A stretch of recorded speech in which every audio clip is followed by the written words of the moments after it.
दोस्तों आपके मन में ऐसा चल रहा है कि अगर हम एक सब्जेक्ट में फेल हो गए या दोस्तों दो सब्जेक्ट में फेल हो गए या तीन में फेल हो गए तो हमारा क्या होगा। अगर आप यूपी बोर्ड के हाई स्कूल या इंटरमीडिएट के छात्र हैं, इस बार बोर्ड एग्जाम देने जा रहे हो या देने वाले हो, तो इस वीडियो को आप पूरा जरूर देखो। 10वीं और 12वीं में दो चीजें होती हैं दोस्तों।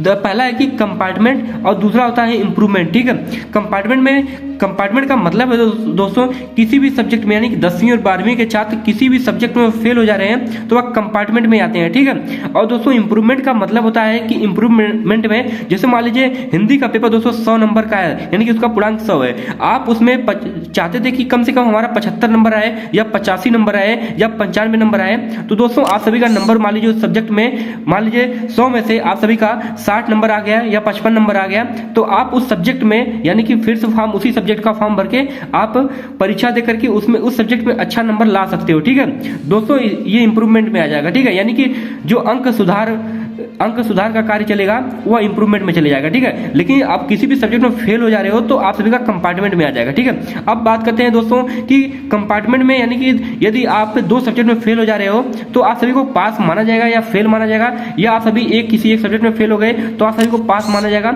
ये सारे डाउट आप सभी का जो है, और कंपार्टमेंट का फॉर्म भरने में कितना फीस लगता है, यानी कि सारी चीजों को आप सभी को बताने वाला हूं। उससे पहले आप इस वीडियो को लाइक कर दीजिए, चैनल को सब्सक्राइब करके बेल आइकन को प्रेस कर लीजिएगा।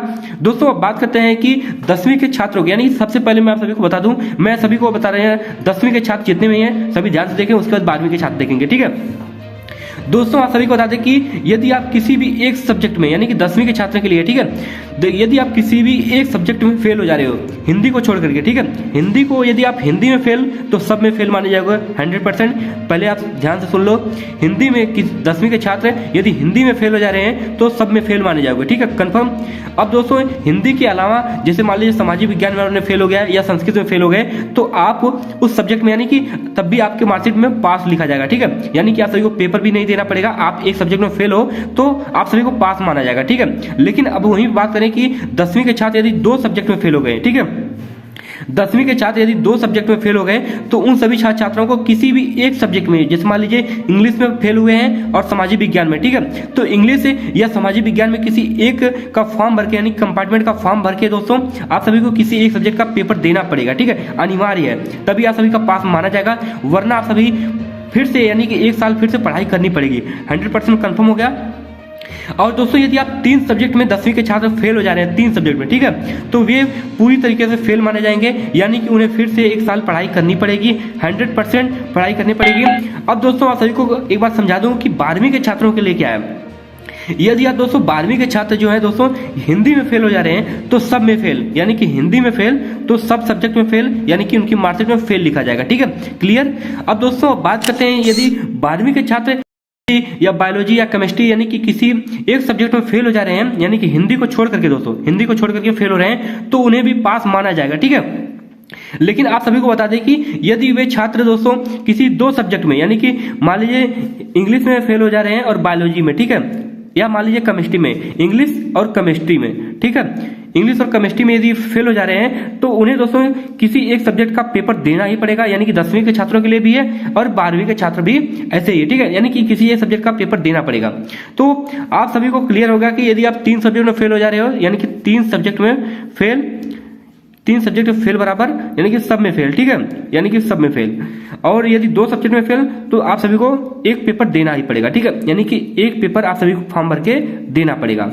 और दोस्तों कंपार्टमेंट का दोस्तों फीस जो होती है, यानी कि इस बार दोस्तों पिछली बार 2022 में 500 रुपए लगी थी, इस बार दोस्तों हो सकता है कि कुछ चेंज हुआ हो, लेकिन अभी क्लियर नहीं है। ठीक है, यानी कि रिजल्ट आने के बाद ही क्लियर होगा। ठीक है, यानी कि 2 में तो एक में पेपर देना पड़ेगा तो आप पास माने जाओगे, नहीं देना चाहते तो आप फिर से एक साल पढ़ाई करने हो। दोस्तों यह कंफर्म हो गया।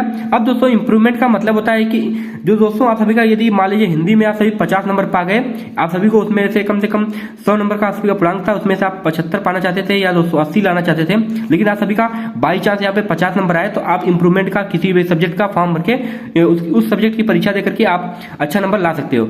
और दोस्तों इंप्रूवमेंट जितना नंबर लाओगे, यदि आप दोस्तों जैसे दोबारा इंप्रूवमेंट का फॉर्म भरा आपने, लेकिन फॉर्म भर के आपने परीक्षा दी, परीक्षा में आप सभी का 60 नंबर आ गया तो आपका जो 50 नंबर हिंदी में दिखा रहा था मार्कशीट में, तो आपकी फिर से मार्कशीट बनेगी, उसमें लिखा रहेगा 60 नंबर। ठीक है, हिंदी में।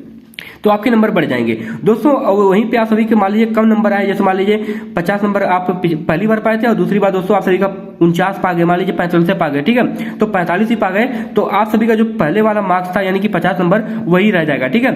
तो कोई दिक्कत नहीं है दोस्तों। इस वीडियो को लाइक और शेयर कर दीजिए इसी तरीके से लेटेस्ट खबर पाने के लिए। और दोस्तों कोई डाउट रहेगा तो हमें नीचे कमेंट करके पूछ सकते हैं। इस वीडियो को शेयर करें।